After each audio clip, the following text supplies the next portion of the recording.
Welcome back to the show that puts the loot in highfalutin.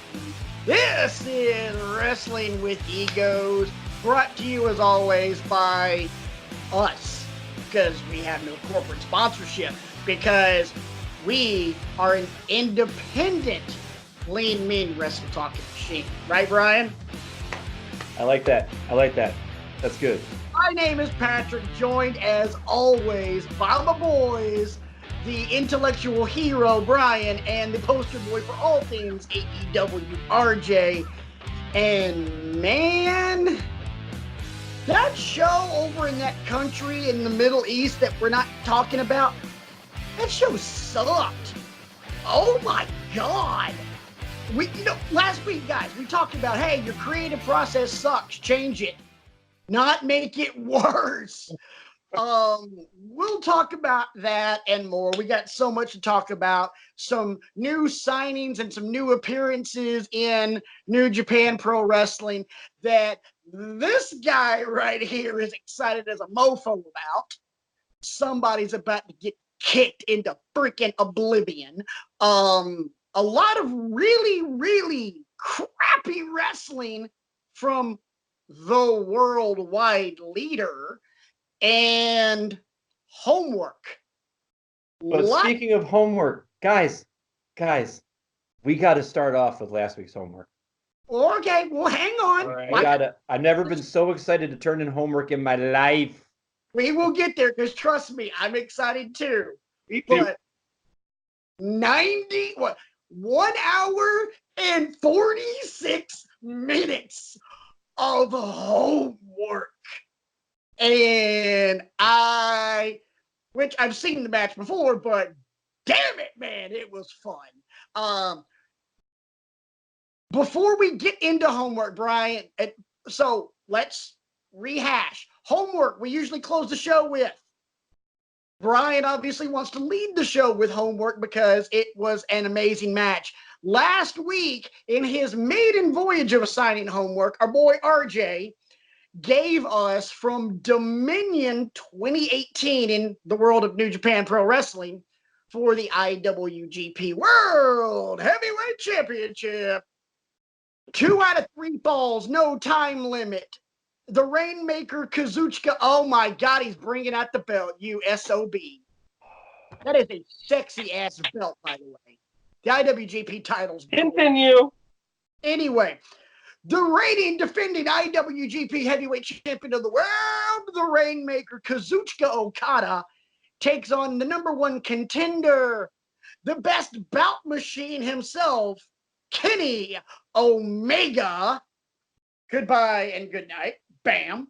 RJ, seen it a million times. Omega's his favorite wrestler. I've seen it couple dozen times. I like both. I'm a massive Okada fan.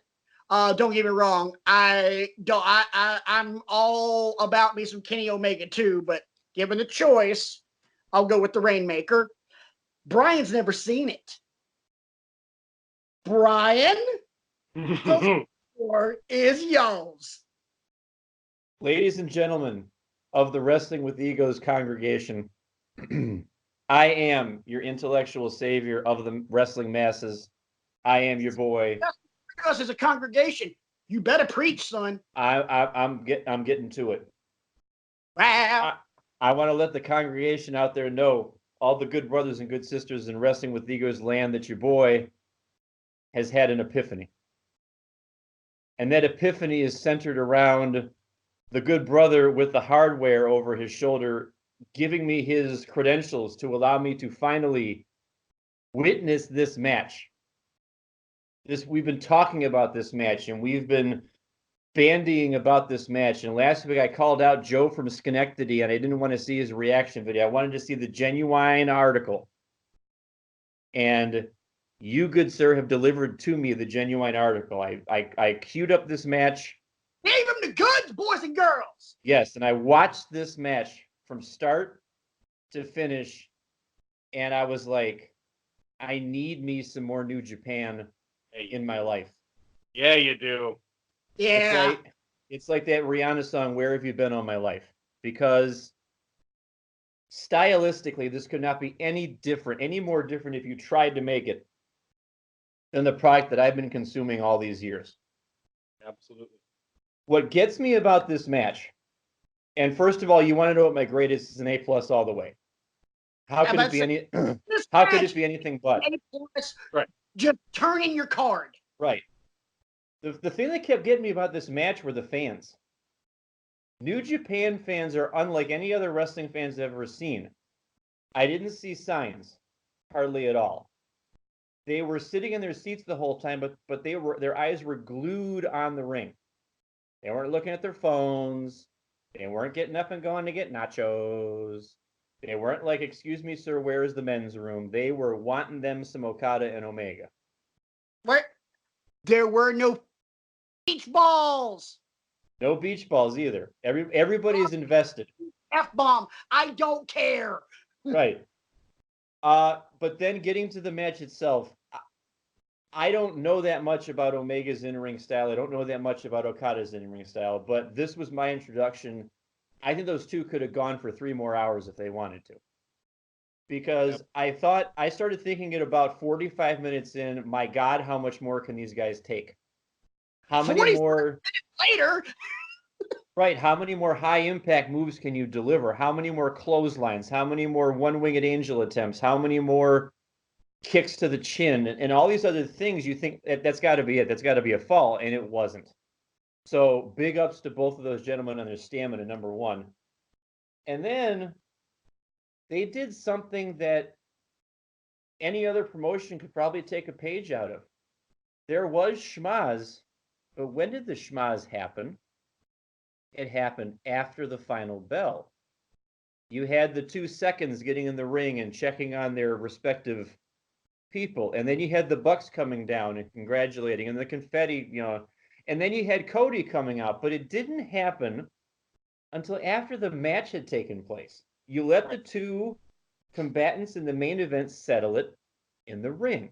You let the best man win, and then you stake your claim for the future, and you walk out there in your Armani suit or whatever Cody wears, and you make it known that you have a vested interest in what happens going forward. Instead of, okay, we're going to have this hype match, and then 9 minutes in, somebody's going to come down and cause a disqualification. Nobody wants to see that. And it's these tired tropes that we denigrate WWE for using over and over again. So, and then my favorite part of the whole thing, Omega wins, and he gets on the microphone, and what does he do? He spends 3.5 minutes talking in fluent Japanese. Yep. I was stunned. I was flabbergasted. And I'm like, what a great way to show respect to this paying crowd that has come to watch you ply your craft. I thought it was brilliant. And then he did put a little English in at the end, but what more could you ask for? I mean, I'm going to be spinning this forward. I'm going to just, I don't know how I'm going to do it because, it was one thing I will say, it was a hard site for me to navigate and figure out because it gets easier. Yeah, I understand that. But I'm just going to start queuing stuff up. Maybe a Super J Cup or maybe just something random. I don't need to be assigned anything. I mean, I'm sure you all will assign me more stuff in the future. But like I said, your good brother needs to get some more New Japan in his life because it's a refreshing breath of fresh air compared to what I normally consume. And I humbly say thank you for providing me the means with which to see this match in its entirety. Oh my goodness. It is absolutely my pleasure to be able to do that for you. Yeah. Can I get an amen from the congregation? Amen. Okay. What I loved, and obviously I am, excuse the expression, but in terms of New Japan, I am no virgin. What I loved was that fan perspective wise, this was a quintessential New Japan match. The 2 biggest shows they do every year are Wrestle Kingdom in the Tokyo Dome and Dominion at Osaka-jo Hall. Those are their 2 big ones. And this was a typical Osaka-jo Hall crowd.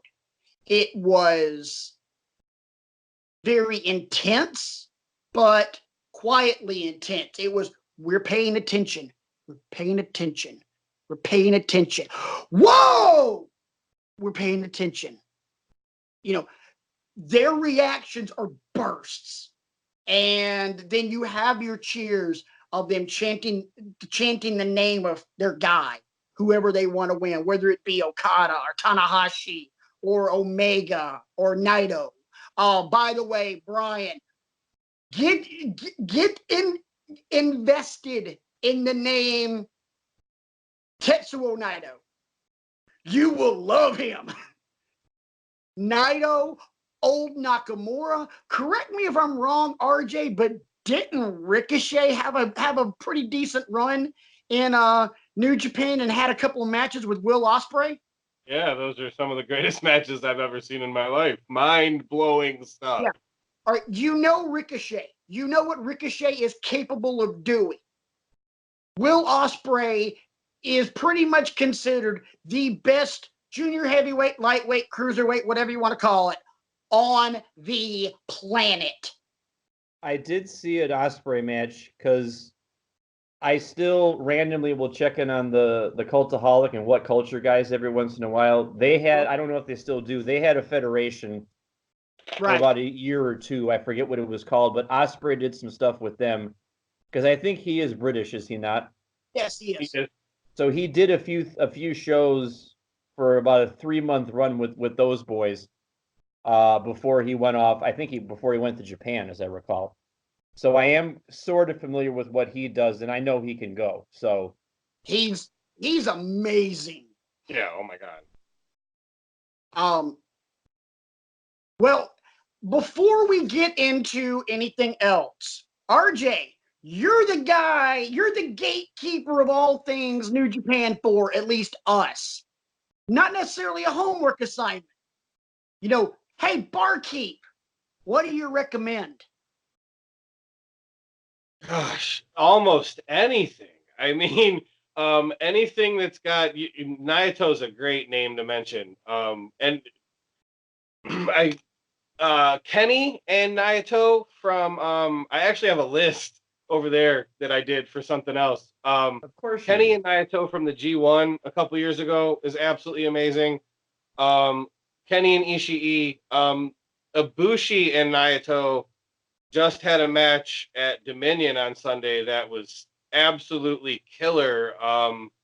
It was pretty bad though, as far as damage goes. Ibushi got real hurt this weekend, but I saw the spot you're talking about. Did a report on that, on like an update on him. I don't really have a whole lot. Kevin Kelly, I saw Kevin Kelly had said on Twitter that he talked to Ibushi and that Ibushi said he was okay. He said that the worst thing was that Naito hit him with a headbutt at one point. Ibushi said that it hit him in the eye, and that was probably the worst thing that he felt. That was what was giving him being most uncomfortable, was that. The headbutt to the eye was bugging, but the German suplex on the apron where the side of his head hit the apron and it looked like his neck ended up in Kentucky didn't bother him. And only the side of his head hit the apron. Only the side of his head. I saw that crap and was like, oh my God, Ibushi's dead. Yeah, right. I couldn't believe it. I in the moment I felt like they should have stopped it because, oh my gosh, I've never seen anything like that. I'm going to ask a dumb question. Was that planned? Was it supposed to go off a little bit differently? Okay. I feel like it was supposed to be a German suplex to the floor. Okay. And that side of his head caught the apron. Or it could have been onto the apron and he was just supposed to hit and bounce. Because that's the hardest part of the ring, right? Yes. I've heard. Oh, I've heard, yeah. Real quick, we're talking about, oh my God, how is he not dead? Why don't they stop the match? ... Foreshadowing, ladies and gentlemen. But fortunately, when we get into this part where foreshadowing, it's gonna suck. I'm just trying to stave that off as long as I can, but I know it's not going to happen. Things that make you go. Yeah. Anyway, moving right along. Brian, I am glad that you enjoyed that as much as you did. I'm I knew I would. I mean, because as much as I talk about AJ and Nakamura from 2016's Dominion, you know, one of the I put that forth as one of the 10 matches you need to see in our May list should be picked apart. As good as that one was, this one exceeds that one as far as I'm concerned. oh yeah. Just, I mean, not that AJ and Shinsuke didn't deliver 10 times over in that match, but you turn the volume up by a factor of 50 on Okada Omega. I mean, you know, the fact that it's 2 out of 3 falls, the fact that, you know, just all those things that we talked about make it just that much more intense and that much more a pleasure to watch. So that's why I need to get me some more of that. Watch the have I don't know what I've watched I don't know what you guys I don't remember what all you guys have done for homework. Have you seen the other 2 Omega Okada matches? I have. Brian has not. I'm I sure would that's a good recommend place for me to those. start. Yeah, I mean, I saw certain names over and over again that they keep putting up there as featured matches on the site. So I mean, that's a good place as any for me to start, and then I can start looking for like, I'm one of these like linear people, so I'd like a timeline to see like, because I'd obviously me personally, something I think I want to go back and look is when Finn Balor was over there, you know, and all the Absolutely. Bullet Club stuff. You know, I Yeah, like to see yeah. how that was going down. Old and old Shinsuke ties like Shinsuke and New Japan ties right into that, and Yeah. you get AJ if you can just continue from, you know what I mean? You continue on the Bullet Club arc from there, you get AJ. You could even go further back and like guys like Kojima and Nagata and Tanahashi's matches. Oh my gosh. Like, yeah. What? How far back do I have to go for like the inception of that faction? Bullet Club? Bullet Club, Yeah. 3 years? 4? Oh my 4. god. I think 4. I'm completely brain farting. I can do I- research and figure it out, I'm sure. But I want to say it's like 5 or 6, because keep in It- mind, Balor's in WWE since 14, 15. Yeah. I think. Yeah. Okay. Well, so like maybe 7 years. Okay. Yeah, I'm 'Cause definitely going to be looking at that. Bullet Club did start off kind of slow, and then all of a sudden, kaboom! It took Yeah. off. Absolutely. Yeah, it was just a fledgling little faction. Then all of a sudden, it got really cool, really fast. Yeah, and super popular, and you saw Bullet Club shirts everywhere, even And people that didn't like wrestling. keep in mind, this was even before AJ was leading Bullet Club, when it was still Prince Devitt and Gallows and Anderson. And I mean, the Bucks weren't even in the picture as far as Bullet Club. Because correct me if I'm wrong, they didn't join in until AJ era. They were with Devitt. They were early. They were, I think, the 4th and 5th members of the Bullet Club, I want to say. Really? Yeah. Or maybe 6th and 7th. I don't remember. So they were I didn't know I was gonna get tested today. right. And that's not the point. I just want to know for my own purposes. They were early. They were actually before the Bullet Club logo as we know it now. The skull logo. They were they were before that. When it was the red and black, black logo. The BC Club. Yeah. Yeah. Cool. All right. Well, A+ is all around. Obviously, we know RJ is going to give it an A+ because, as he said last week, this is his favorite match. Just to reset. Absolutely. I get shit for this all the time.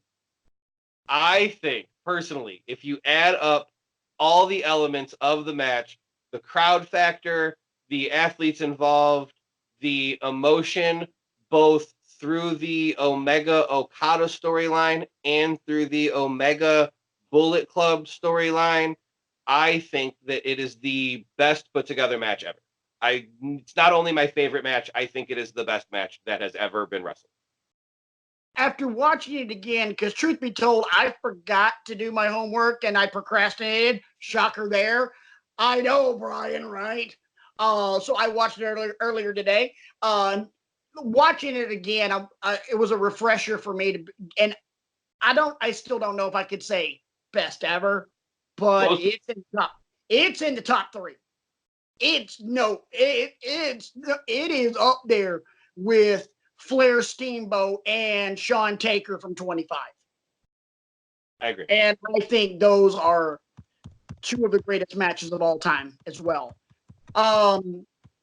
Appreciate RJ, definitely appreciate you throwing that one in for homework. Guys, if you guys have any submissions, any recommendations, hit us up on email, wrestlingwithegos@gmail.com. You can always check out our Google site for our archival footage and all of the past homework assignments in case you guys want to play along. It's becoming quite voluminous at this point.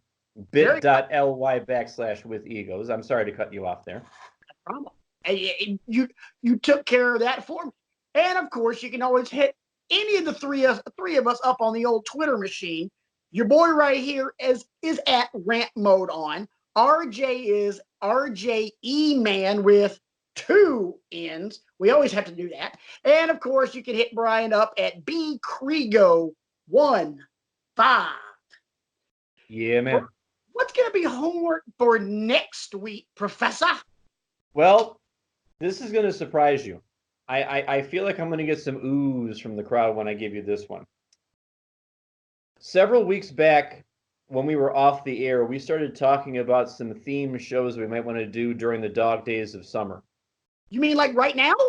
Well, you like that, but like one that we're planning to do, and we're still in the embryonic stages of it, if you will, is a show about the Montreal Screwjob. Now, that's not your homework, okay? Your homework this week, I'm going to take you back to the year 1992, and we're going to the Survivor Series from that year, because we have a little appetizer so that we can start maybe thinking about what we want to talk about when we do this Montreal Screwjob show that we've been bandying about. Because at Survivor Series 1982, we had ourselves a little match where you had young master Shawn Michaels coming in as the Intercontinental Champion, wrestling Bret Hitman Hart, who was the WWF Champion at the time. That's right, because Shawn had just beaten Bulldog on Saturday night's main event. True. So your main event of the Survivor Series that year was HBK versus Hitman for the WWF Championship. And I stumbled upon it just, a couple weeks ago randomly. And I watched the match and I thought, oh, this is a pretty good match. It gives you a little bit of an inkling as you start spinning things forward. And we'll talk at length, later on about what we want that show to look like, how we want it to go down. But I think this is a good appetizer for everyone to kind of whet your appetite for picking apart that massive turning point in the wrestling business, as it were. Yeah. Truth be told, I think that show might be coming more sooner than later. I think I know Brian and the Lovebird have some vacation coming down the pike, and me and my family are heading to Southern Virginia first part of July for a mission trip, and I have no idea what kind of craziness RJ and Camp AEW have going on. Nothing coming up. Vegas, everything was focused on Double or Nothing in Vegas. We're tapped out for now. He was like, we're done. We're staying at the homestead for a while, just chilling. Mrs. RJ is like, nope. Stay at home. So yeah, that's going to be the homework. And again, stay tuned, ladies and gents out there in Wrestling with Egos land, because your lean, mean wrestle talking machine will be unpacking the Screwjob at length, because it is an important moment that any show worth its chops should talk about. We believe. Arguably, I think the most important. Maybe. Spoiler alert. There's my argument. It's that's what I will argue is it's the most important, because without that, blah blah blah blah blah blah blah blah blah. Sure. So, well, what I'd like to do next, if I could, I've got your crib sheet here that you shared earlier today, and I'm still trying to push that unpleasant stuff a little bit further down the pike a little bit, because I'd rather not. You have a question on here. Can't turn back. Right, I know, but I can still delay it a little bit. You have a question on here that I think dovetails nicely with something that I actually wrote down in my notes for the show about one Lacey Evans. And the reason I think I want to talk about this right now is it dovetails into something that I have down from a fantasy booking standpoint, where your boy is going to flex some fantasy booking chops, and you can give me a yay or nay.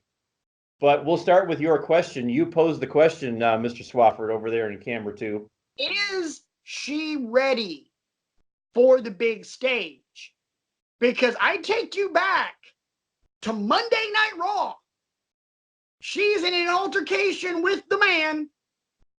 Bailey comes rolling in and goes to Bailey to belly her, and Lacey effing sandbagged her ass. Went over in the belly to belly suplex, which we're not talking overhead. We're talking Magnum TA style. Pick them up, turn, dump them. I am not a big guy. Brian and RJ are both bigger than me. I could do that to either one of them. I'm just saying. Because it's leverage, as it were. Leverage, yeah. The 10-year-old, the squishy face in the house, could belly to belly me that way. That's her nickname, the squishy face. I get that. Big ups. We're gonna be like, what? Big ups to Squishy Face. Oh, absolutely, yeah, for sure. That's awesome. Squishy Face in the hurricane. So I saw that clip too, and I'm starting to wonder if she can cut the mustard. Here you go. Really good sometimes. Say what? She looks really good sometimes. There's sometimes in the ring where she looks really good, and I think she's ready. And then there's a lot of times where she does shit like sandbagging Bailey. Yeah. Here's your line.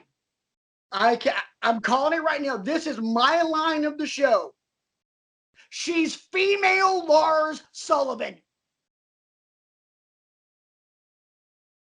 Yeah. Lars Sullivan. Hey, sorry to sound a little misogynistic on this, ladies. I don't mean to. She's Lars Sullivan with boobs. Maybe some folks get the sense, because I've brought Lacey up quite a bit over the last 2 months. I had hope for her too, man. She's my, yeah. It's not because she's my favorite. It's not because I'm carrying the torch for her or anything like that. It's because, what do you know for a fact, gentlemen, that I want more than anything in the women's division? Sasha Bailey. No, it's a 5-letter word that begins with the letter D. Depth.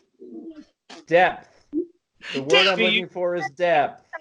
Because my mind went in the gutter. Yeah, I know. None of y'all pay attention to. You said 5-letter all words. y'all sit over here and talk about New Japan and talk about this, and nobody cares what Brian has to say. Nobody thinks about, maybe he's got a theme running through his commentary, and maybe he has a coherent thought in his head. And I ask you about a 5-letter word that begins with the letter D, and you're going depth. D-E-P-T-H. You said WWE's women's division, and then said 5-letter word that starts with D, and I was like, he doesn't want divas. No, well, thank you, RJ. At least that was more plausible than where this goober was going with it. I want depth, okay?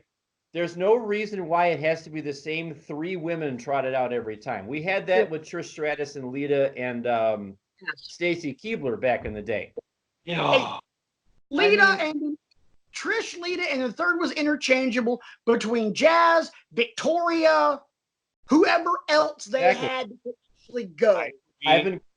I've been clamoring so much for Lacey to, kind of spread her wings and get more time for her matches to breathe, because I want depth. It can't just be Becky, Charlotte, and Bayley all the time, or Becky, Charlotte, and Ronda Rousey, or whomever. What's wrong with having a women's division that's chock full of great talent that you can just try? You can have, oh my God, you can have 3 or 4 great women's matches in a 3-hour show. Christ, it works for Impact. Instead of giving me more of Shane all the time. But here's the thing, Impact, who isn't even the second best TV show on American wrestling, their women's division is more balanced than WWE's. Mm-hmm. Because there are 5 or 6 girls in Impact that are good. Oh, I've been a Jordan Grace fan for years. Jordan Grace is amazing. Jordan Grace is terrifying because that woman, it might be pound for pound the strongest wrestler on the planet, male or female. Yeah, I've been a fan of hers for years. Little girl screamed at her when she walked by me on the ramp at All In. I love you, Jordan. She's amazing. She's phenomenal.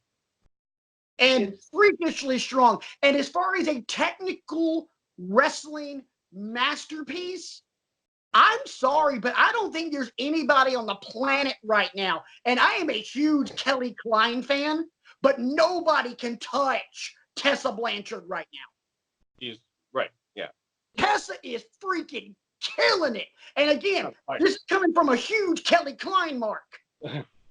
And we've just rattled off about 6 or 7 names. That's already freaking Rosemary. Right. That's already 4 or 5 more than WWE appears to be willing to put any sweat equity behind. I just came up with a great description of the talent pools on both shows. They're top heavy. One of the things I loved about the Attitude Era, and you may think I'm looking at it through rose-colored glasses, there was depth. There was depth, though. I mean, you had Rock and Steve Austin, Undertaker, and Triple H at the top, but then you had the tag teams. You had Edge and Christian. You had the Dudley Boys. You had the Hardys. You had, guys like Steve Blackman and William Regal that could give you a good singles match, and you had a lot of female wrestlers. Yeah, we called them divas at the time, but there was quite a few of them. You had Tori, and you had Ivory, and you had Molly Holly, and you had Trish, and you had Lita that could go out. And my God, where are we going to put all these people in a 2-hour show? That's a great problem to have. But now it's like they only feel that, we can only push these 10 people, and we're going to have the other 60 sitting backstage doing nothing. 10 is a lot. 10's a huge number. They don't push 10 people. I know. Fine. Hey, and rewind real quick. Quite possibly, how I talked about Jordan Grace being one of the most terrifying wrestlers I've ever seen because of just her absolute strength. Yes. The single most underrated women's wrestler ever, Molly Holly. Oh, definitely. Yeah, she's very good. She was phenomenal. Good. Very good in-ring performer. Absolutely. Such fantastic worker. She was great. So underrated. I mean, I never got the credit she deserved, I thought. She's one of the high spots. When you go back and you watch the old Attitude Era stuff, there's a lot of it is seen through rose-colored glasses nowadays, but there's also stuff that you pick up on that maybe slipped through the cracks a little bit back then, and Molly Holly's definitely one of those. Oh, yeah. I agree. She had a hell of a Victoria at WrestleMania 20, the title versus hair match. Yes. Absolutely. Could I spin this conversation back to the fantasy booking? Yeah, we're going to spin it back. I'm going to fold probably about 6 or 7 ladies into what I'm about to say. Because what I'm about to say involves Bayley, it involves Becky Lynch, it involves Lacey, it involves Alexa Bliss, and it involves Nikki Cross. Because Mr. Cruz. Can I interject real quick? The Yes. sad thing is there's still one ultra talented woman on the roster that even you are leaving out. Not yet. I'm not done. I said 6 or 7, but I started off with those 5.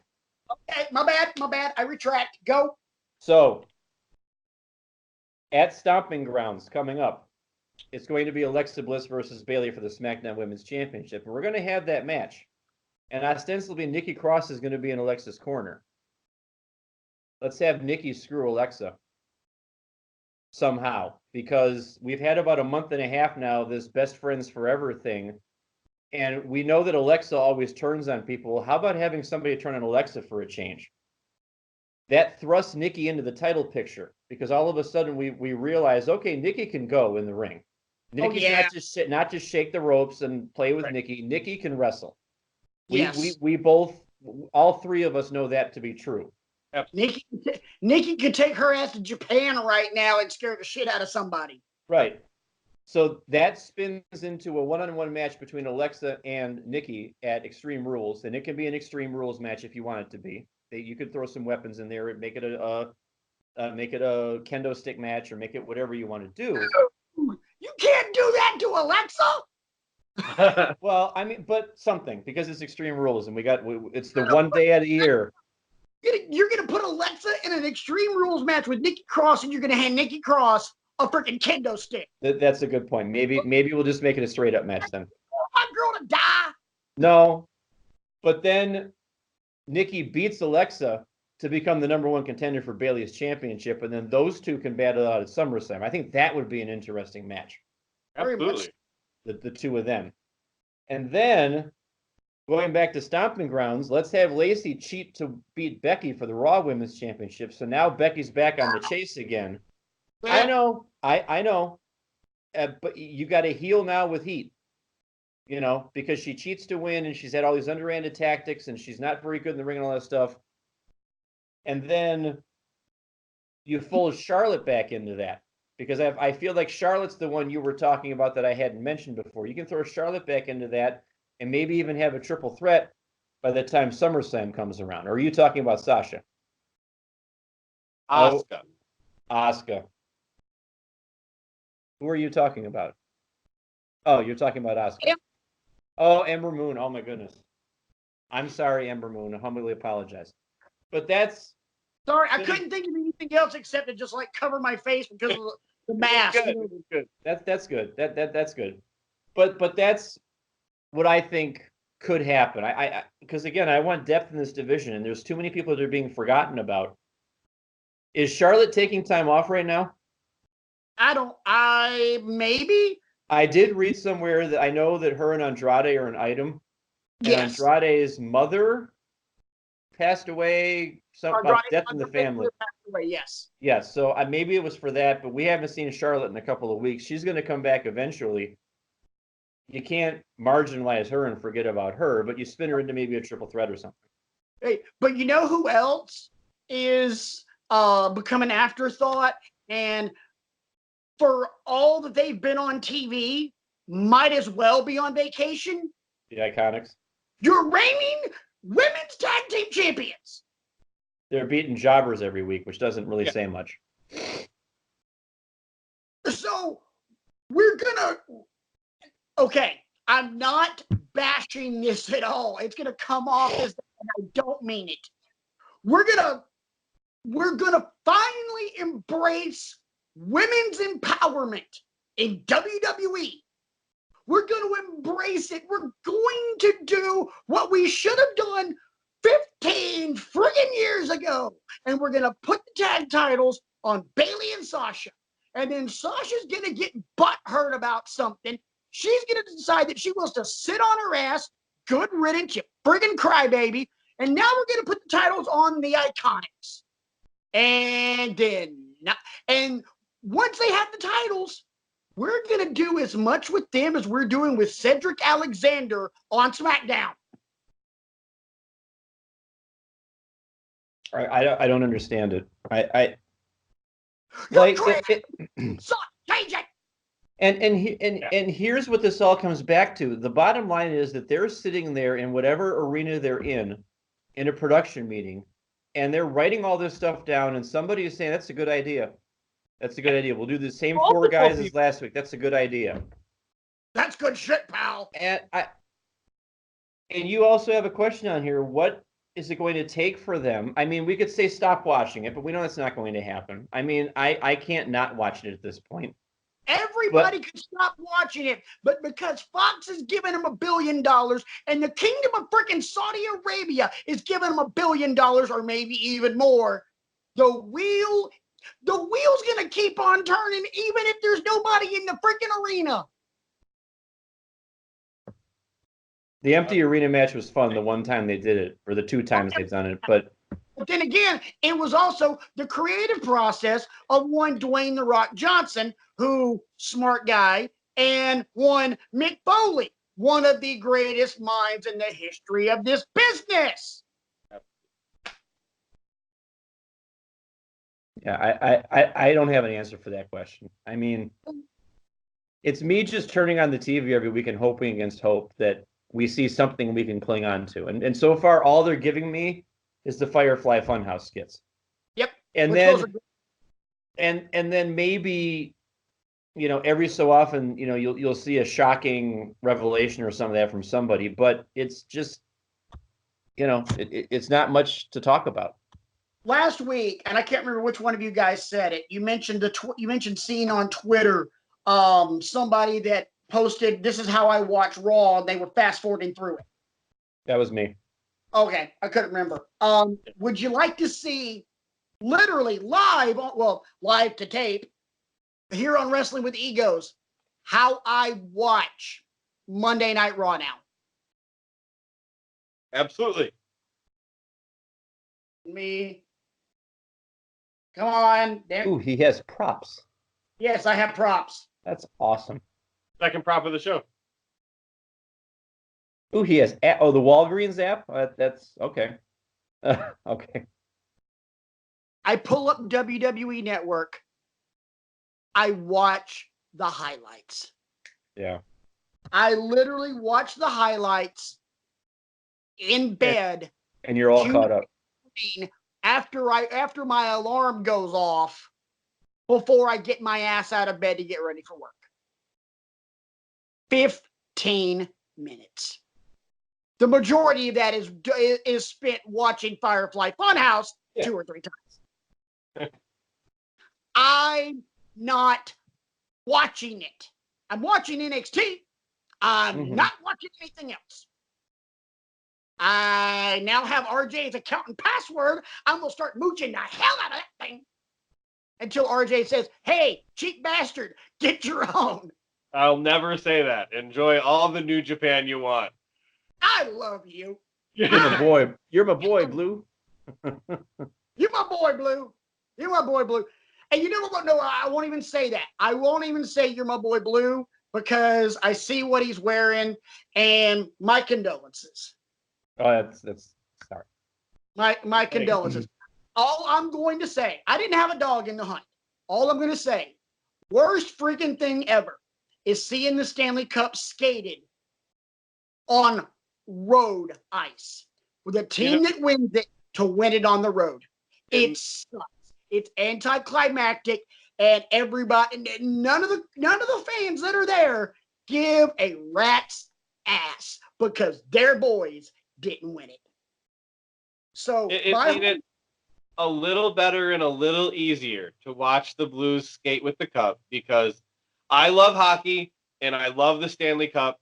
Just, it's the best trophy in sports. So even though my team lost, I still kept it on to see the cup. And every guy that skated with the damn thing swore. There were 7 or 8 F-bombs. Whoa.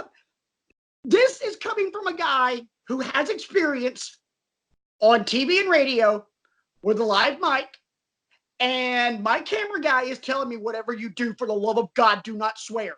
I hear you swearing all the time. For the love of God, don't let anything rip. We're not on a 7-second delay. I'm like, all right, cool. And I'm good enough to be able to keep it under control. I swear when I want to. I'm about to swear right now. idiots at NBC. They have a camera on the ice with a hot mic.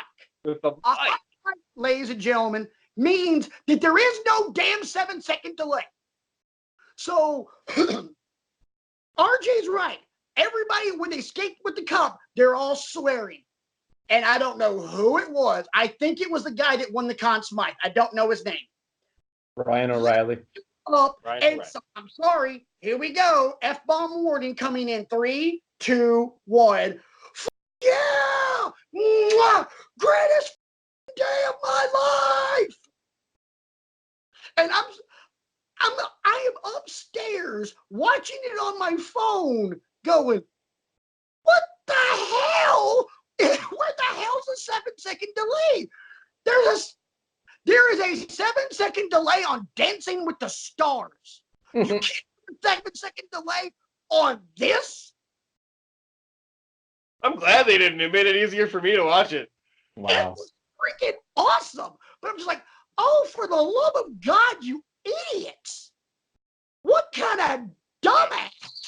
Right.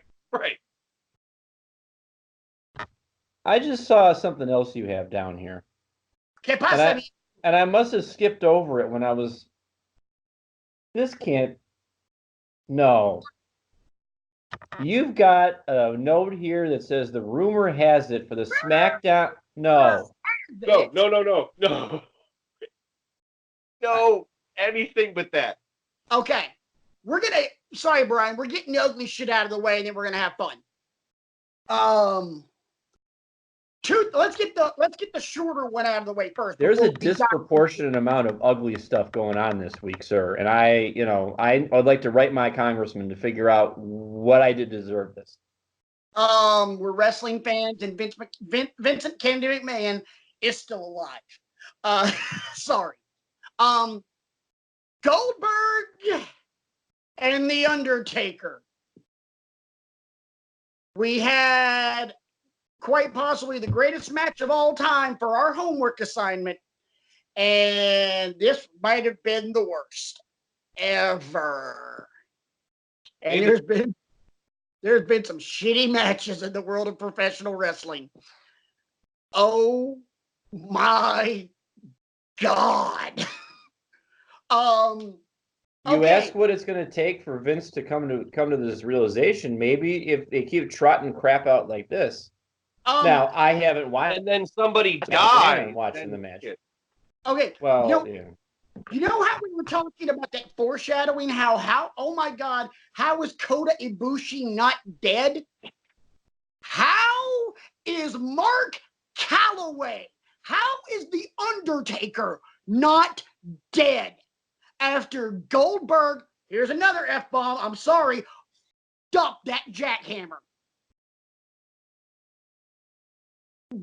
Look, I like a good brain buster. That wasn't even a brain buster. That was attempted murder because Goldberg, Lacey Evans sandbagged on Bailey. Goldberg sandbagged on himself. Oh. Up the Undertaker, squaw on his head. Somehow the Undertaker's fine-ish, picks Goldberg up for a tombstone, drops him on his head. How is Goldberg not dead? Oh, wait, he has a neck about that thick. Gets the pin, and then the look on the Undertaker's face is simply this. Oh, yeah. You can't gloss over how he got the pin, though, because it was yet another botch when they were going to go for the reverse tombstone, but they both kind of dropped each other, and then it was a really super weak choke slam, and then it was over. Yeah. That's the only match I watched on that show, because I watched Andrade and Balor, and that was fucking boss. I wish I was going to ask you if that's worth queuing up at some point. It's good. I mean, it's not like, it's not Okada Omega, but it's solid. Sorry, I'm having to readjust because I'm over here sitting with my legs crossed and I'm cramping up. So yeah, got to stretch out a little bit. Man, I love having this couch.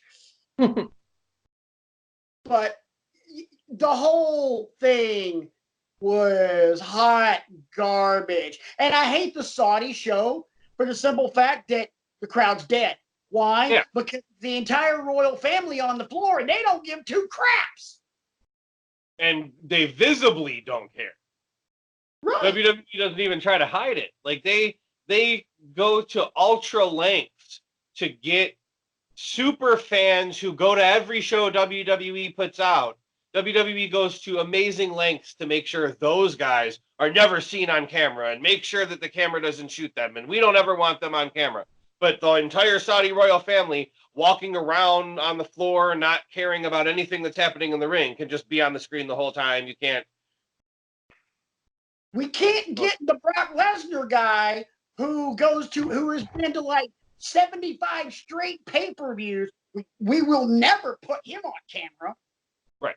But, hey, Crown Prince of Saudi Arabia looking like he's just half asleep. Shoot him up. Anyway, let's talk about the rumor and innuendo. There's a shout out to Conrad Thompson.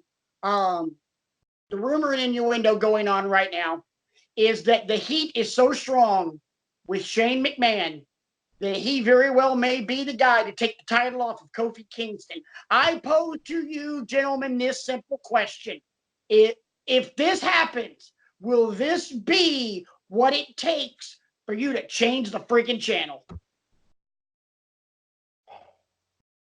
It'll be what it takes for me to not pay attention at all. I'm almost there. I don't watch the show. I mean, it's on and I'm in the room when my son watches it, but I don't.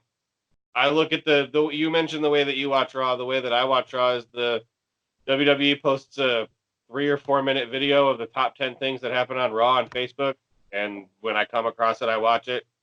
If I don't come across it, I end up reading the results somewhere. Yeah. If Shane McMahon wins the WWE Championship, I'm completely done. I will not pay attention at all. And I'll make my son rake leaves to pay for his own damn WWE network. Keep the WWE network because you'll just watch NXT like the rest of us smart fans do. It's the only thing, closest thing we get to real wrestling. Brian, what say you? Will that make you change the channel? Or better yet, Mr. WWE guy, because you started off a WWE guy. You've always been a WWE guy. This is the product you've consumed. If we get Shane McMahon as the WWE champion, what will be the first thing you do? Buy an AEW t-shirt or spring for the three of us to go to Chicago for All Out?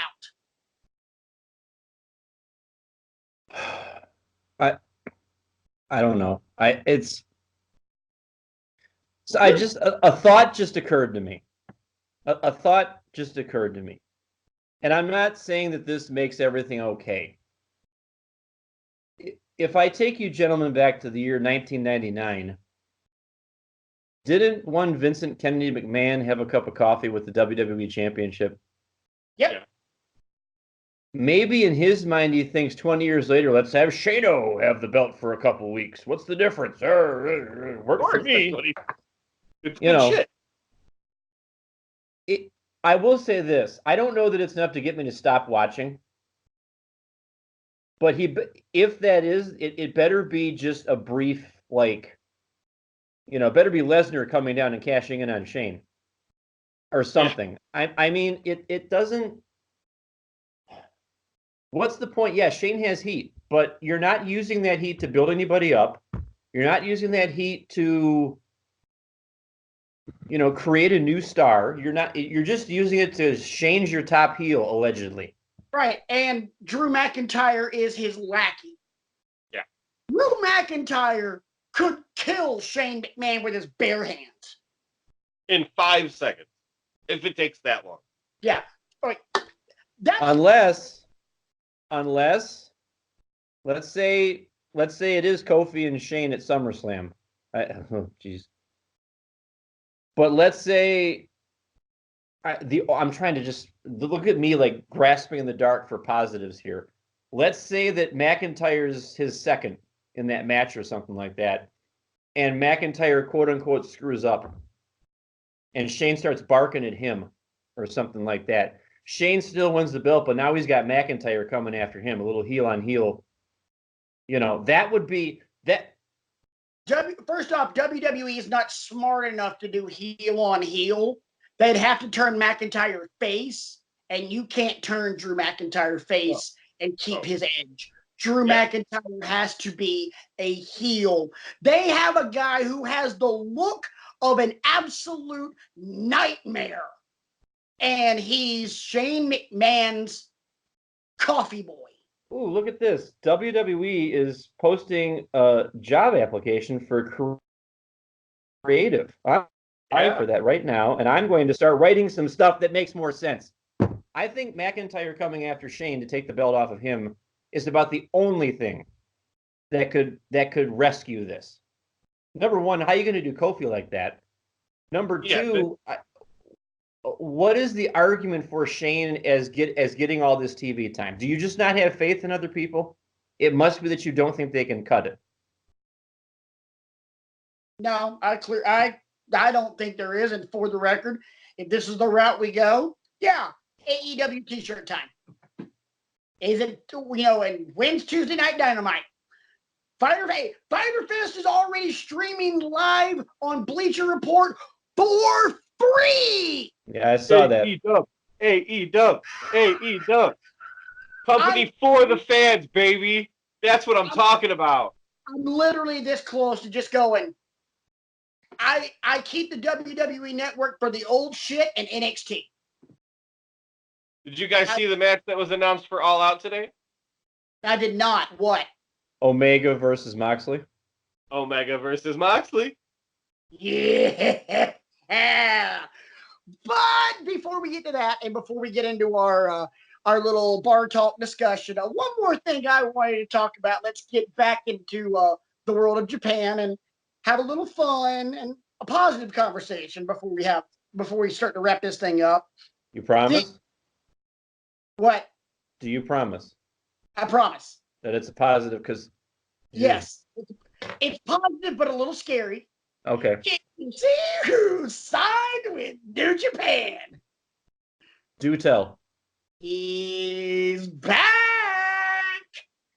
Kenta has returned to the land of the rising sun. For those of you that don't know, Kenta is the artist formerly known as, quoting him, stupid ass Hideo Itami. Oh, really? Okay. Yeah. Kenta Kobashi has re-signed with New Japan Pro. Well, actually signed with New Japan because I think he was Pro Wrestling Noah. He was Noah, yeah. So he's now New Japan. And if you never saw any of his Japanese stuff, ooh, I wrote him down. I wrote his name down. He kicks the living crap out of people. Literally. He was the first one. Was he the initiator of the go to sleep? Yes. Yeah. Okay. Also the inventor of that running knee that Daniel Bryan does. Okay. See, I know a few things. Yes. Kenta might very well be the single most ripped off wrestler going today. And he said he's going to be in the G1, so that's exciting. Brian, watch the G1. Yes, watch G1. G1's going to be killer. And G1. The first name he dropped, did you see who it was? Moxley. Yeah. I was like, oh, yeah, it's going to be great. I can't wait. Yeah. I liked Hideo Itami in NXT because I saw Kenta, and I was like, oh, God. It was watered down Kenta. Oh, my God. Kenta back in Japan. He's going to have so much adrenaline pumping, he might kill someone. And by killing them, I mean decapitating them by punting their head into the 51st row. Woo! I'll definitely check his stuff out then too. You might have better success finding some of his stuff on YouTube because I don't think he's ever done anything for New Japan. Okay. So yeah, and So do you want to next talk about the matches that are worse than Taker Goldberg in our opinion, or do you want to talk about our sleeper matches? we're not going to talk about that at all. We're going to skip that, and we're going to go into our bar in the show with Okay. our bar talk conversation. Underrated matches. Now, with the bar talk deals, by the way, you are watching Wrestling with Egos. I'm Patrick, joined as always with my boys RJ and Brian. You can hit us all up on Twitter. Your boy right here is at Rant Mode On. RJ's at RJ E-Man with 2 N's.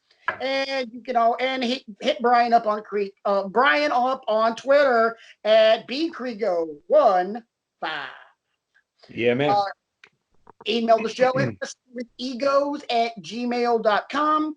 Check out our archive site at bit.ly/withegos. Generally, when we do these bar talk discussions, we're just spitballing stuff, rapid fire, going around the room per se. I think this. Well, I think this. Well, I think this. For underrated matches, we decided last week we're all going to bring one match. And that way we can focus on those matches, talk about them, probably kill off another 30 minutes, be done with the show. So I've got one, I think, and I'm pretty sure you guys do. Mr. Krigo, since you wanted to go with homework first, I'm going to give you the ball. You're up. Oh, thank you.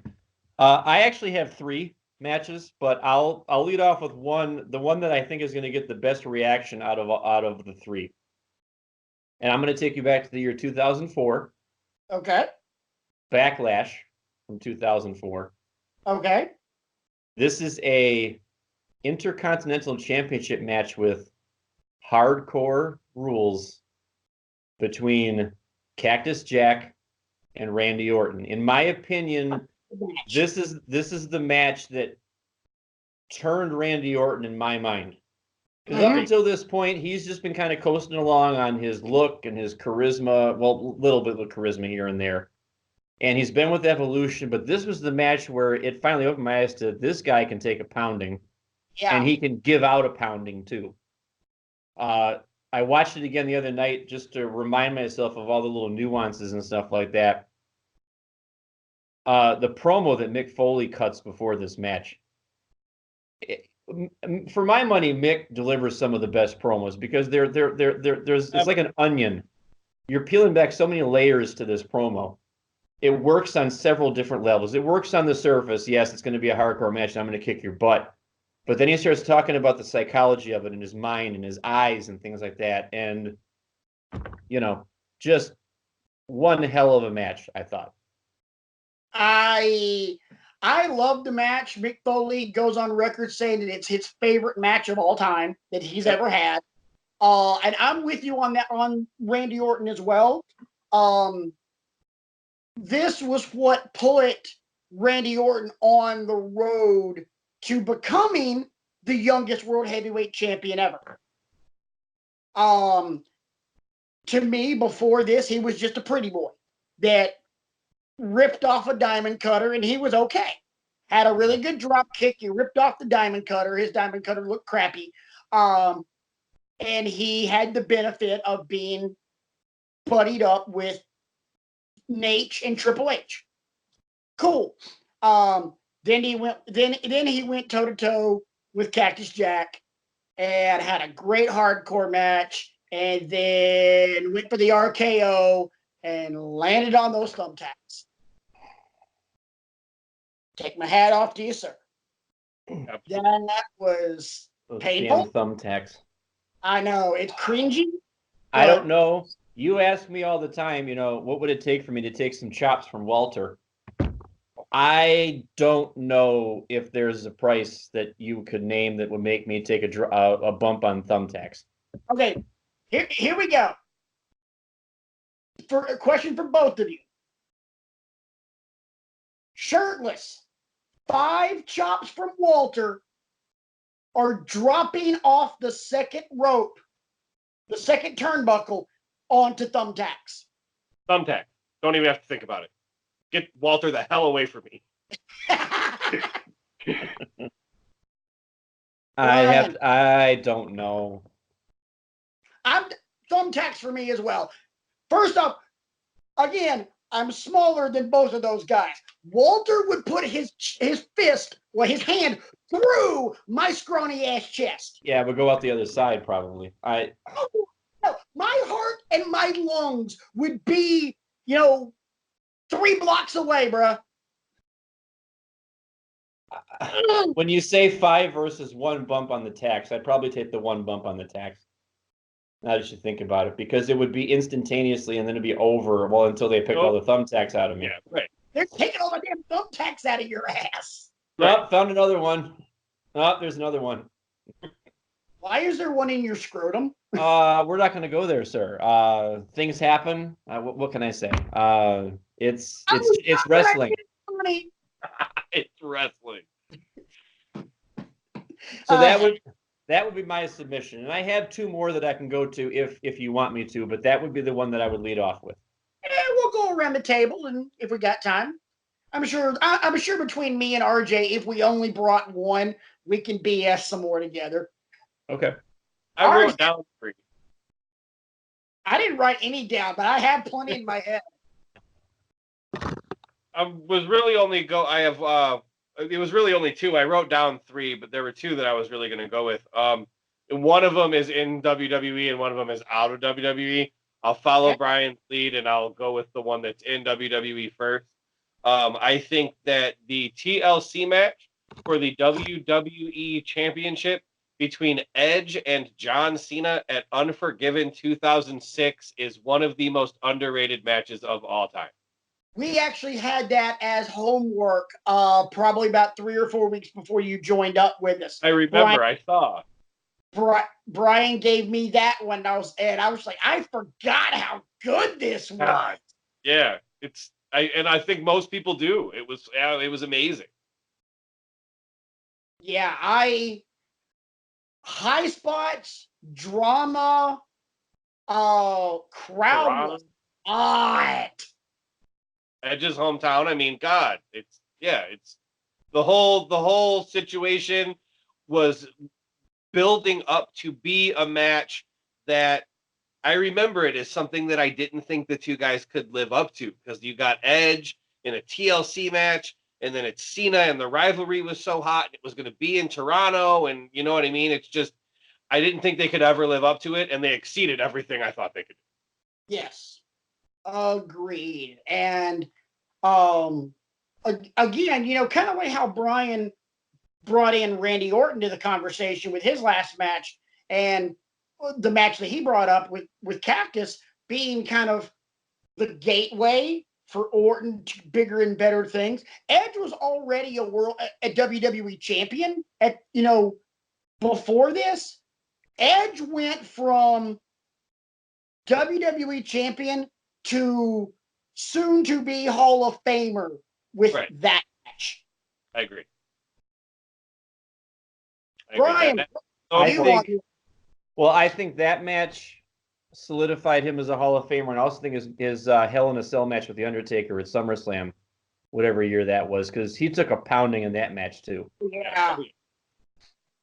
But I've always been a huge Edge guy for a long time. I mean, even back to his tag team stuff. But when they finally split him off on his own, he was doing some great stuff with everybody, with William Regal, with Eddie Guerrero, with Benoit, with you name it. He with Cena, Big Show. Anybody he got in the ring with, he accentuated their strengths and still made a point to get his stuff into, and it was, very, very, very skilled in the ring. Yes. So with my first one, I'm getting out of WWE, but still on WWE Network. And it is, in my opinion, in WCW, one of the best rivalries they ever did. I give you from Starrcade, I believe it was 92, the finals of the King of Cable tournament, Sting and Big Van Vader. You could also make the argument another underrated match of theirs was from Super Brawl 3, the White Castle of Fear strap match. Actually, you know what? I'm going to go that one instead. Because I give that one a little bit of crap because, you know, Stinger, come fight me in the White Castle of Fear. No pain. And then it was a strap match. And as a kid, I'm like, oh, come on. I expected the White Castle of Fear to be this ominous structure, kind of like Hell in the Cell or something like that. And it was a strap match. And I was kind of let down by that. But I have to thank the Twitter account of Big Van Vader, which is now run by his son. Right. He and I, every once in a while, I'll tweet him because I was a big admirer of Vader. And me being a massive Sting fan as a kid, I remember this rivalry vividly because I love Sting and Vader beat the crap out of him. I'm a kid and I'm like, whoa, whoa, whoa, whoa. Kind of like how I'm Alexa Bliss now. Like, don't kill my girl. So tweeting Vader's son, getting some of these, you know, his thoughts and what he remembers from in conversations with his dad, the man himself, you know, that White Castle of Fear match became something that Vader himself was really proud of because it was just so hard hitting. It's cool that you have somewhat of a dialogue with his son because you know I have eavesdropped on some of those conversations, and it is nice to get behind the curtain a little bit. Oh, I love that. Probably going to end up buying Vader's book because of it, because I've learned that Vader talks about the Sting rivalry and the match with Stan Hansen where his eye popped out and cracked. I'm like, ooh, okay. So, but having the conversation with his son through Twitter, I went back and watched that White Castle of Fear match probably about 3 or 4 weeks ago. And oh my God, they beat the hell out of each other, guys. I mean, the bell rings and it's like two just maniacs charging to the center of the ring and just, I mean, they're tied to a strap, but they're just beating the piss out of each other. And it was probably, with no bloodshed needed, one of the most violent strap/chain/bull rope matches I've ever seen. I have a new appreciation for the match as an adult from about, you know, watching it 4 weeks ago, thinking, good God, man. You said that was from 92? No. Super Brawl 3. Okay. I can't remember what year. It's Super Brawl 3. Okay. I originally was going with Starrcade 92, but I changed my mind. Super Brawl 3, White Castle of Fear. Okay. I'll check that one out. Yeah, it's no gimmicks needed. Or there's a gimmick involved, but I mean, no high spots needed, no blood, no, oh my God, you know, they raised this violence to a whole new level because they introduced this. Nope, they just beat the F out of each other. Vader did that a lot. Just beat the F out of people. Sting beat Vader's ass. That's true. I mean, I've seen a lot of Vader matches. This might be top 5, one of the worst ass kickings Big Van Vader ever took. Number 1 is that match against Stan Hansen. So, Brian, you said you had more? I do have more. And I will say that you might not agree with this as an underrated match because I wrote this one down just cycling through matches and thought, oh yeah, I don't think about this one that often. I know that you hold this match in very high regard. You've talked about it before. Me? You. Yes. Okay. It's from WrestleMania 10. Owen Hart versus Bret Hart. You can make the case that it's underrated, but God Almighty, that's in my top 10, dude. I don't hear enough people talk about it. Right. as much as they probably should, because it does a disservice to Owen and the worker that he was, the technician he was, and the amount of charisma he had. Because you can make the argument, and I love the end of the night after Brett beats Yoko for the title, and everybody is coming out, and you're the man, and then Owen comes out and just kind of stands there, hands on his hips, and looks up at him, and just and walks to the back. What do I have to do? Yeah, I mean, I beat you to start the night off, and now you get this second match, and that's another one of those what ifs. What if Owen had gotten a push a little sooner? I would have liked to have seen what he could have done with the championship.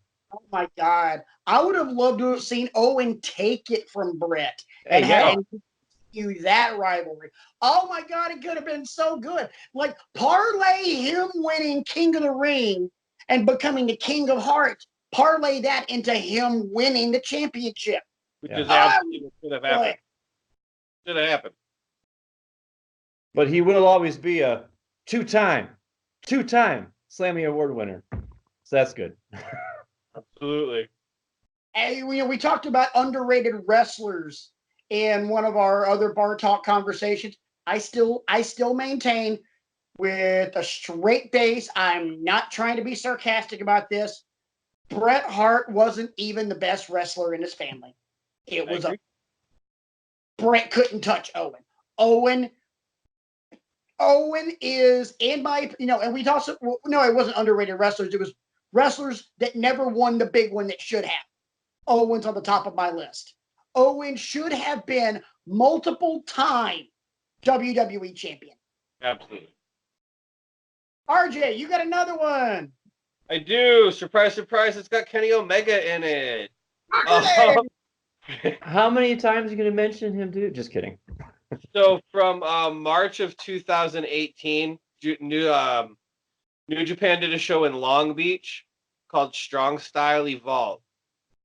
This show happened while the Bullet Club is fine, while Bullet Club was kind of fractured, and Kenny had just reunited with Kota Ibushi and reformed the Golden Lovers, and they had a match, the Golden Lovers versus the Young Bucks on Strong Style Evolved in March of 2018. And to me, just from bell to bell, there are very few tag team matches or any match that come close to the emotion inside the match. Bell to bell, the amount of emotion because Kenny was so close to the Bucks, and at this point they're kind of fractured a little bit, and he's with Ibushi, and the end, I don't want to spoil it because I don't think Brian has seen this match. So I don't want to spoil the end, but the end is just so super emotional, and I don't feel like that match gets the credit that it deserves for being. The Young Bucks get shit on all the time, all over the place, for not having psychology in their matches, and I am freaking sick of it. This match proves 100% without a shadow of a doubt, as well as other matches do too, but this one pounds it home that the Young Bucks can take emotion and put it in their matches as well as anybody. This match is so underrated. Yeah. This happens before Dominion, I take it then? Yes. Okay, that makes sense then. Okay. It's the lead up. It's 2-3 months before. Okay. It's in the lead up to Dominion. Yeah, Brian, this was a show that was on Access TV. Okay. Yeah, it was live on Access. So I remember watching that one live and just like, oh my God. And I was feeling unbelievable amounts of emotion during the match, and to look over at my 13-year-old son. Well, I guess he'll be 13 in 3 days. He's not 13 yet. Happy birthday to you, sir. Happy birthday, Biggin. I will say thank you on his behalf. I'm about to be the dad of a teenager. Anyway, to look over at him and see he had tears in his eyes for the things that were going on between Kenny and the Bucks, and he doesn't watch New Japan. Like, he only knows these guys as the guys that his dad loves so much, and he sees some of the matches that I show him, Like I made him watch the Omega Okada match after it happened that day. I woke him up and we watched that match together. You're And like, bro, you need to see this, bro. Watch this. it ended, and I was like, you need to get out of bed and see this match. And to see the emotion on his face, and he doesn't care. That's just in a vacuum. Right, and it's just I cannot stress enough how underrated that match is. That Well, one, I wrote it down. One of my favorites of all time. that one was very good. I will also take my second match, and I'll go to Japan as well. It was another Access TV New Japan show as well, but it was the G1 special in the USA, the very first show they did in California, and it was the main event. Okada defending against Cody. That was a great match because you had Cody Rhodes, and all you need to say is the son of Dusty Rhodes has a shot at the IWGP Heavyweight Championship. That is all the emotion you need out of that side of the match. On the other side of the match, it is the first time Kazuchika Okada has defended that title on American soil, and it is also the biggest match. So this is heavy, and it paid off. It's a great match. And again, in the lineage of all things Okada and the lineage that Cody is creating for himself, this gets lost in the shuffle. I love this match. This match is a match that I have used multiple times on social media to hold up to people that say that Cody is all flash and can't go.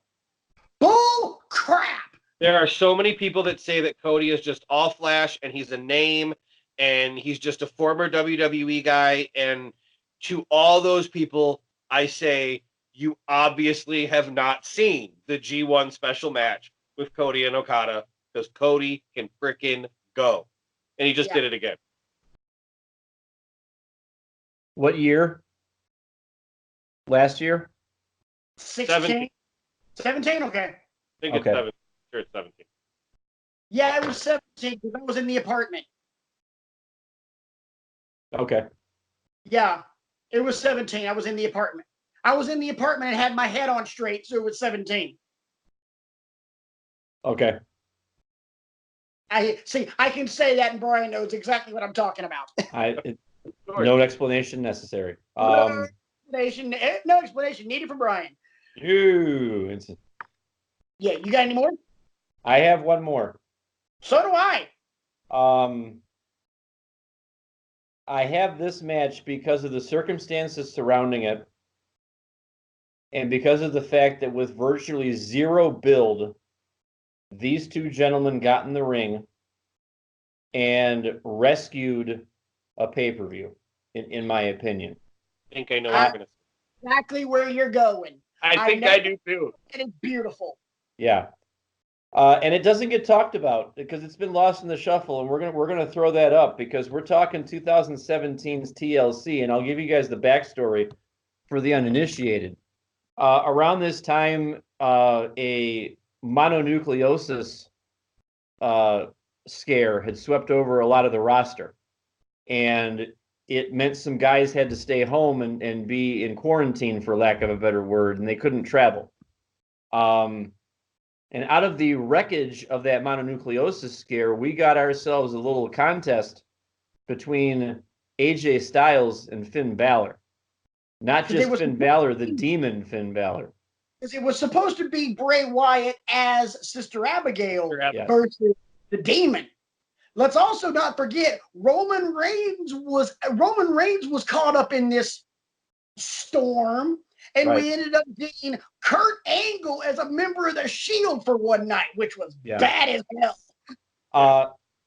The fact, and we always knew they were capable of it, but these two guys could walk in with no build, and the arena, I forget where they were. I think they were out west somewhere, but the arena is just electric.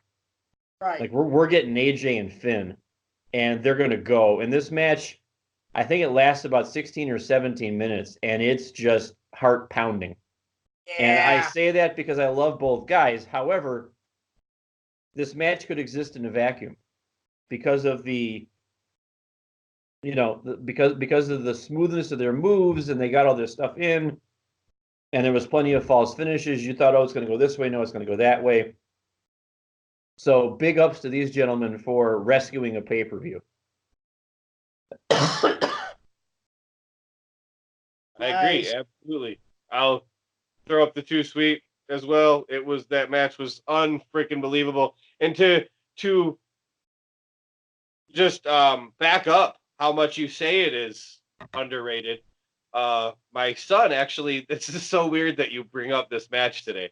My son just had one of his friends over today, and they were having a WWE conversation while I was in the room.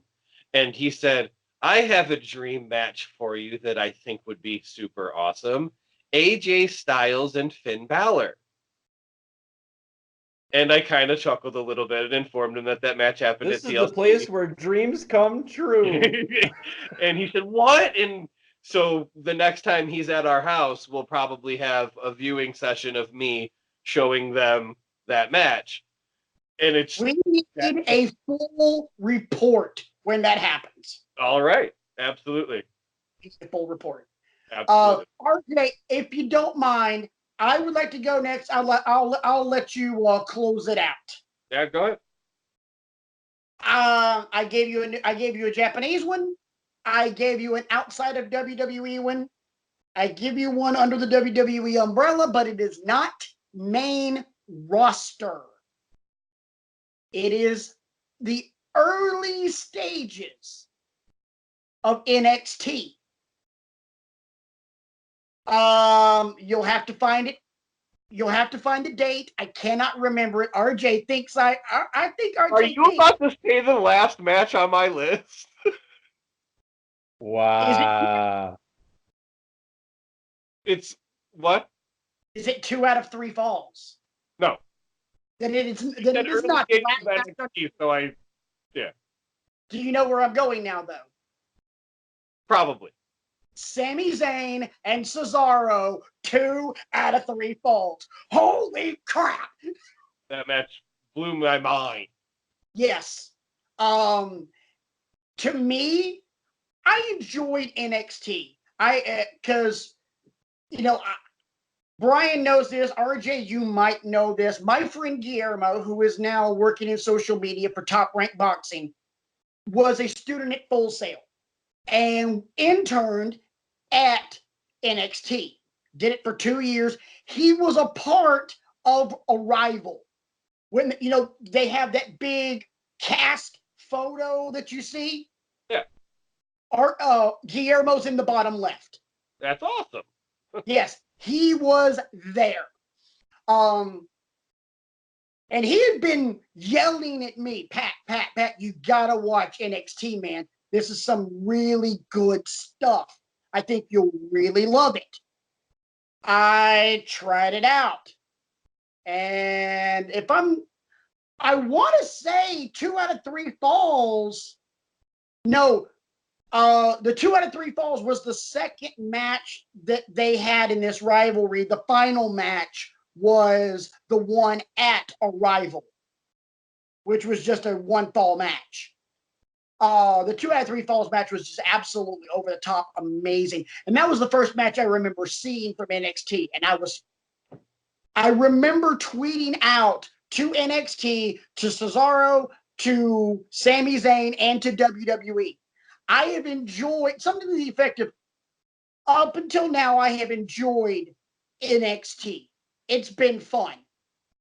Now you have my attention. And I have been, whereas RJ is like, waving the flag of AEW. At that moment, I was waving the flag of NXT. I was one of those people who can say that when Arrival hit the network, I wasn't just watching it to see what all the fuss was about. I was one of those guys going, oh my God, this is going to be awesome. So and then he started waving the flag in my face not too long after that, and I saw what all the fuss was about too. And I've gone drag his ass to my apartment and make him watch it. And once I did, it was just like, oh my God, what have you done? Give me more. Give me more. Give me more. And then once Demon Finn showed up, it was all over. And Samoa Joe, geez, his coming on this scene when Kevin Owens was doing all that stuff, and then Joe comes out, and it's like, oh my word. So, yeah, it's just really good stuff. Yeah. So that is my last one. Cesaro and Sami Zayn, 2 out of 3 falls on NXT TV. Wasn't even a takeover. It was just TV. And damn. That's crazy. My last one is also from just an NXT TV, and it's even earlier. They used to have guys from the main roster go up and down. I don't know if you guys remember that. Before NXT got real big, they had guys going up and down, and there was a match. I cannot tell you the episode. I'm an idiot. I should have looked it up before. Don't know what it is. I think I do. Oh, geez, here we go. Participants in this match married to someone on Total Divas. No. Okay, I thought we were going Ziggler and Rusev. No. I'm actually going Bray Wyatt and Chris Jericho. Oh, I forgot about that one. A lot of people do. I forgot about that one. That match was phenomenal. It was, if I'm not mistaken, it's the first time those guys ever were even seen together. And they tore the freaking house down. That match deserves to be on a WWE main roster pay-per-view. It was so good. And it was on NXT television. I forgot about that one. I wish I remembered. They went by, I guess they still do. They number all their episodes. Mm-hmm. So I wish that I could remember what number episode it was, but I didn't look it up before. It's a match that I vividly remember in my head. And so I wrote it down on my piece of paper, and I didn't go look up an episode number or anything, but it's a really, really good match. Ironically enough, you mentioned the episode numbers. Did you guys realize that episode 500 was Takeover 25? Yeah. I was like, man, how that just worked out. Yeah, that was really cool. Yeah. Does anybody have any more they want to throw out before we get out of here? I think the match we had for our homework's underrated. You think Okada Omega 2 out of 3 falls is underrated? I do. I think it's the greatest match of all time, and I'm the only one that's pounding the table for that. Well, yeah, that's fine that you are. I just don't have anything. I can't think of anything right now. I mean, maybe if you gave me a couple of weeks, I could come up with a counter to it. I mean, I get what you're saying. I'm not being dismissive of it. I'm not saying, oh, that's hogwash, because I don't have anything to counter it with. So, my only arguments to Okada Omega 2 out of 3 falls not being the greatest match of all time, and I will say it is in the conversation, just like LeBron, Kobe, Jordan in the conversation for greatest NBA player of all time, and Tom Chambers, Magic Johnson. I just wanted to see the look on Patrick's face. Okay. It's Flair Steamboat 2 out of 3 falls, right. And it's Undertaker Shawn WrestleMania 25. Yeah, Those are the only two matches. Those are the only two matches I can say can hold water with that match from Dominion last year. And Brooklyn Brawler versus Barry Horowitz from '89. Those two matches that Patrick mentioned, and then also Steamboat Macho Man from WrestleMania 3 are the matches that I get most often when people are saying, no, that's not the greatest match of all time. It's this. It's those two and the other one. Steamboat Savage doesn't touch Steamboat Flair. Enough said. I agree with you. Don't get me wrong, Steamboat Savage is still a 5-star match. But there's 5-star matches and there's 5-star matches. And then if you're Dave Meltzer, there's 18-star matches. Yeah. That's why I said Brooklyn Brawler versus Barry Horowitz. That was an 8-star match. That's like a 5-star match. Brooklyn Brawler and Barry Horowitz is up there with Trish versus Jackie Gata. Okay. I think Brooklyn Brawler's working on a moonsault. Who is? Brooklyn Brawler. Oh, it's only 20 years too late, so that's right. Hey, Brian, we were talking about other matches and other people to look at while you're, going down the rabbit hole of New Japan. Yes. Masahiro Chono. Hell, Masahiro Chono versus the Great Muta. Impact, dude. Oh, weird. How crazy is that? So what? Muta just freaking headlined for Impact. I know. That's nuts. And you know what? He's still pretty good. Right. It wasn't bad. Absolutely. We got Jericho headlined for New Japan, and then Undertaker and Goldberg headlined for WWE, and Muta headlined for Impact. Here's the thing. 2 of those old guys are still good. The other 2 old guys, well, one of them was never really good, and the other one, I love The Undertaker, but dude, come on. Enough is enough. Goldberg being a good wrestler or not is a completely different conversation that I cannot even touch right now because I'll go crazy. Hey, that's next week's discussion. Oh. Let's go. Next week's bar talk discussion. Goldberg. Let's do it. I like it. Okay, fine. And hey, first off, I didn't tell you the title of this week's episode. This week's episode is entitled "Worst Match Ever." Next week's episode will be entitled "The Pros and Cons of Goldberg." Oh my God, we're gonna have so much fun with this. Yeah. Let's get that Goldberg collection on the WWE Network so I can have something to contribute. Here we go. Oh God, no.